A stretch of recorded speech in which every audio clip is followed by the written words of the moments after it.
আসসালামু আলাইকুম everyone, welcome to my another blog. আশা করি সকলে ভালো আছেন।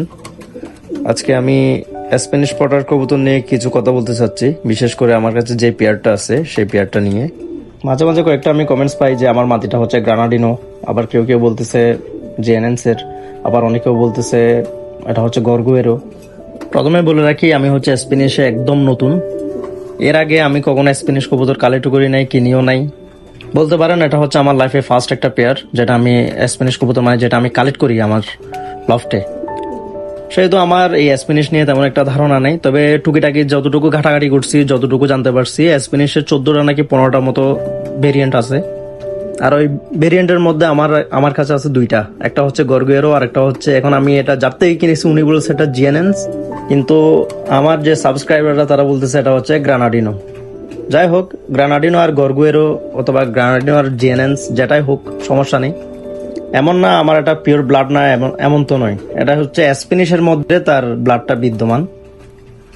সমস্যা হচ্ছে এখানে না, এখন সমস্যা যেটা আমি আপনাদের সাথে শেয়ার করব, যারা আমার ভিডিও দেখেন এবং যারা নতুন নতুন স্প্যানিশ পটার কবুতর পালন করবেন চিন্তা ভাবনা করতেছেন, তাদের উদ্দেশ্যে আমি কিছু কথা বলতে চাচ্ছি। যে ভুল ভ্রান্তগুলো নিয়ে আমি প্রথমে স্প্যানিশের জগতে আসি, ওইগুলো আমি ক্লিয়ার করব। হতে পারে আমার মতো অনেকেও সেম চিন্তা ভাবনা নিয়ে হয়তো স্প্যানিশ পটার পালন করতে চাচ্ছেন। এই ভিডিওটা তাদের জন্য, তারা এটা যদি দেখে থাকেন তাহলে উপকার হবে। প্রথমত আমি আমার যেই ভুল ভ্রান্ত ছিল এগুলো বলি। আমি মনে করতাম কি স্প্যানিশ পটার দিয়ে বাচ্চা বাচ্চা করানো যায়, এক। দ্বিতীয়ত হচ্ছে স্প্যানিশ কবুতর হচ্ছে একটা রেসারের মতো একটা কবুতর, যেটা অনেক ফ্লাই করবে, হাই ফ্লাই করবে, মানে প্রচুর ফ্লাই করবে। তৃতীয় নম্বর হচ্ছে, ওটা ভুল না, ওটা মানে জানতাম না আর কি, ওদের যে বাচ্চা, ওরা যে বাচ্চা ফুটায় সেই বাচ্চাগুলো আপনার প্রায় অ্যাডাল্ট হওয়ার পরেও যে কর্ফটা, যে ডাকার সময় যে কর্ফটা ঝুলে, ওটা খুব আর্লি আসবে না। ওটা আপনার অ্যাডাল্ট হওয়ার পরে যখন সে ডিম বাচ্চা করবে, তারপর তার কর্ফটা আস্তে আস্তে ঝুলবে। কিন্তু সমস্যা হচ্ছে তার কর্ফটা, যেটাকে অনেকেও ঝুলো বলে, আবার কেউ কর্ফ বলে, তবে এটা হচ্ছে কর্ফ। এই কর্ফটা আপনি যখন এদের দিয়ে বাচ্চা যখন ফুটাবেন, যখন বাচ্চা নেবেন ওদের কাছ থেকে, ওরা যখন ওই বাচ্চাকে খাওয়াবে, তখন তাদের কর্ফটা আস্তে আস্তে ঝুলতে থাকে এবং এক পর্যায়ে এটা অনেক বড় হয়ে যায় এবং কর্ফের জন্য সে ভালো করে চলাফেরা করতে পারবে না। ও যখন হাঁটবে তখন তার কর্ফটা ঝুলে থাকবে। এক পর্যায়ে এসে সে যখন খাবার হজম হবে না এবং তার খাবার থেকে যে পুষ্টি, যে গুণমান তারা পাওয়ার কথা, এটা যখন পর্যাপ্ত পাবে না, একটা সময় সে দ্বারা মারা যায়। আর এই কর্ফটা ঝুলবে যখন আপনি এদের দিয়ে যখন বাচ্চা কাচ্চা করাবেন, এরা যখন নিজের বাচ্চা নিজে খাওয়াবে, নিজে পালবে, তখন এই সমস্যাটা ফেস করতে হবে আপনাকে। শুরুতে ঠিক থাকবে, যদিও আমি এদের দিয়ে আমি প্রথমে এক পেয়ার বেবি উঠাইছি, সেখানে একটা প্রবলেম, তারা বাচ্চাকে যখন 5, 6, 7 দিন পর্যন্ত বাচ্চাকে খাওয়াবে, আপনার বেশি তো হলে 10, 12 দিন মতো খাওয়াবে, এরপর সে একটা বাচ্চাকে পালবে, আরেকটা বাচ্চাকে খাওয়াবে না। মানে একটা বাচ্চাকে খাওয়াবে ঠিক মতো প্রপারলি, আরেকটা বাচ্চাকে তেমন একটা টেক কেয়ার করবে না। আর সেই বাচ্চাগুলোরও যেহেতু ঠোঁটটা একটু বড় আসে, যার কারণে সে বাচ্চাও প্রপার খাবার খাইতে পারে না তার বাবা মার কাছ থেকে।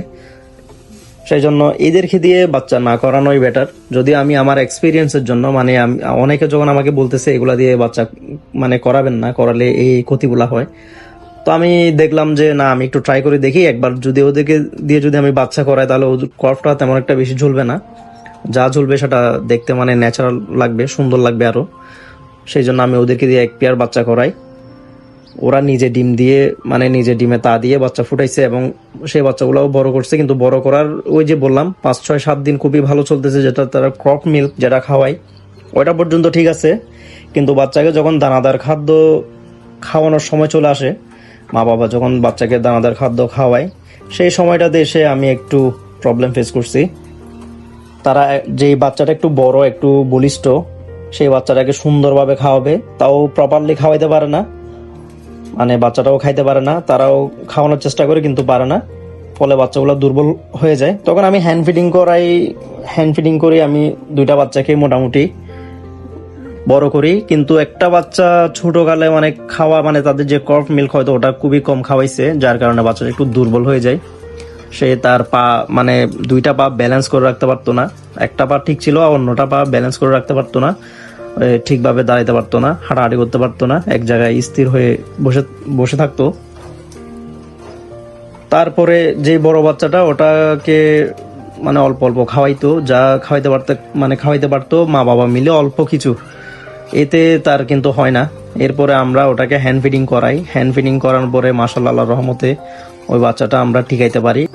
কিন্তু আরেকটা বাচ্চা আমরা টিকাইতে পারি নাই, যদিও বাচ্চাটা অনেক সুন্দর ছিল, সেটা ওর মার সাইডে আসছিল। আর যেটা নর হয় নাকি মাদি হয়তো জানি না, কিন্তু যেটা বড় সাইজ মানে যেটা বড় বাচ্চা ওটা ওর বাবার মতো আসছে, কিন্তু বাবারটা তো একদম ফুল ব্লু বার, মানে ব্লু যেখানে ফেদার আছে ওখানে কোনো ধরনের ছোপ দাগ নেই, কিন্তু ওই বাচ্চাটার ওখানে ছোপ ছোপ দাগ, মানে রেডিশ একটা স্পেঞ্জিলের মতো দাগ আসছে। আচ্ছা যাই হোক, বাচ্চাটা বড় হলে অ্যাডাল্ট হলে বুঝতে পারবো কেমন হবে। তবে অনেকে হয়তো চিন্তা করতে পারেন যে এদের মানে আমি স্প্যানিশ পোর্টার যদি কিনি ওগুলা দিয়ে ডিম বাচ্চা করাবো। হ্যাঁ, করাতে পারবেন। 2-1 পেয়ার বাচ্চা হয়তো আপনি উঠাতে পারবেন অনায়াসে, 2-3 পেয়ার বাচ্চা হয়তো উঠাইতে পারবেন। কিন্তু হ্যান্ড ফিডিং যদি না করান এবং তাদের মা বাবা যদি তাদেরকে প্রপারলি খাওয়াতে না পারে, তাহলে ওই বাচ্চাগুলো আপনি টিকাতে পারবেন না। 100% বাচ্চাই মারা যায়। যাই হোক, আমি এরপরেও চেষ্টা করে একটা বাচ্চা উঠাইতে পারছি। এরপর আল্লাহ রহমতে এরা আরো 2বার ডিম দিছে। আমি ওই ডিমগুলো আমার রেসার কবুতর আছে, আমি রেসার কবুতরকে দিয়ে দিই। এখন জানি না রেসার কবুতর কিভাবে বাচ্চাগুলো হ্যান্ডেল করে। আর আমার কাছে তো হ্যান্ড ফিডিং এর আমি একটা পাউডার বানিয়ে রাখছি। আমার যে মিক্স খাবারের যেই শিটগুলো আছে, শিট মিক্স আছে, ওগুলো দিয়ে আমি একটা হ্যান্ড ফিডিং এর জন্য একটা পাউডার মানে বানাইছি। এই তো এই ছিল এই বাচ্চা দুইটা।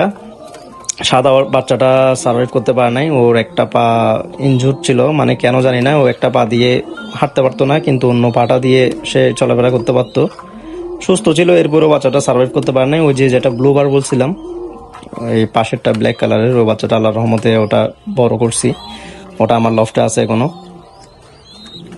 তো অবশ্যই আপনি যদি স্প্যানিশ পোর্টার যদি কবুতর লালন পালন করার যদি চিন্তা ভাবনা থাকে, তাহলে আপনাকে অবশ্যই একটা বড় সাইজের পোস্টার পেয়ার লাগবে।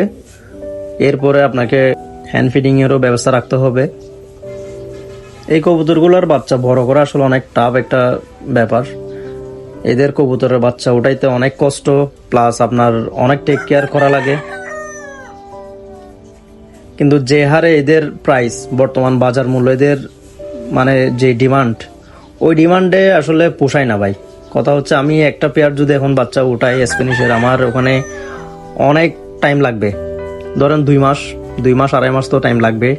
তার মধ্যে আপনার প্রপারলি টেক কেয়ার করতে পারলে তাও 2টা বাচ্চা সার্ভাইভ করতে পারবে, না হয় অন্যথায় একটা মারা যাবে। বা অনেক সময় অনেক ক্ষেত্রে 2টা বাচ্চা উঠে যায়, কিন্তু ওঠার পরেও এদের আবার সেই সৌন্দর্যটা আসার জন্য আপনার অনেক টাইম লাগবে। ফলে যারা নতুন স্প্যানিশ পোর্টার, মানে যারা শুধু জানে কি স্প্যানিশ পোর্টারের কর্ব আছে, কর্ব না থাকলে ওটা স্প্যানিশ পোর্টার না, তারা তো যে অ্যাডাল্ট বাচ্চাগুলো আছে ওগুলো দেখলে বলবে এগুলো হচ্ছে ক্রসব্রিড বাচ্চা, বা এগুলো রেসার কবুতর দিয়ে ওঠানো, এমন কিছু বলবে, যা আসলে তারা জানে না বিদায় তো বলতেছে, জানলে তো আর বলতো না। দিন শেষে এটাই বলা যায়, স্প্যানিশ কবুতর লালন পালন করতে আসলে অনেক ধৈর্যের দরকার আর অনেক পরিশ্রমের দরকার। আর আপনারা চাইলে এটাকে মাটিতে ছেড়ে লালন পালন করতে পারবেন। আমি আগে মনে করতাম এগুলো রেসার কবুতরের মতো, যার কারণে আমি এগুলাকে খাঁচায় আবদ্ধ অবস্থায় রাখছিলাম। যাই হোক, এই যেখানে যেটা ব্লু বার্ড দেখতেছেন সামনে, ওটা হচ্ছে স্প্যানিশ কবুতরের বাচ্চা, যদিও দেখতে একটা এক্সিবিশন বা রেসারের মতো মনে হচ্ছে।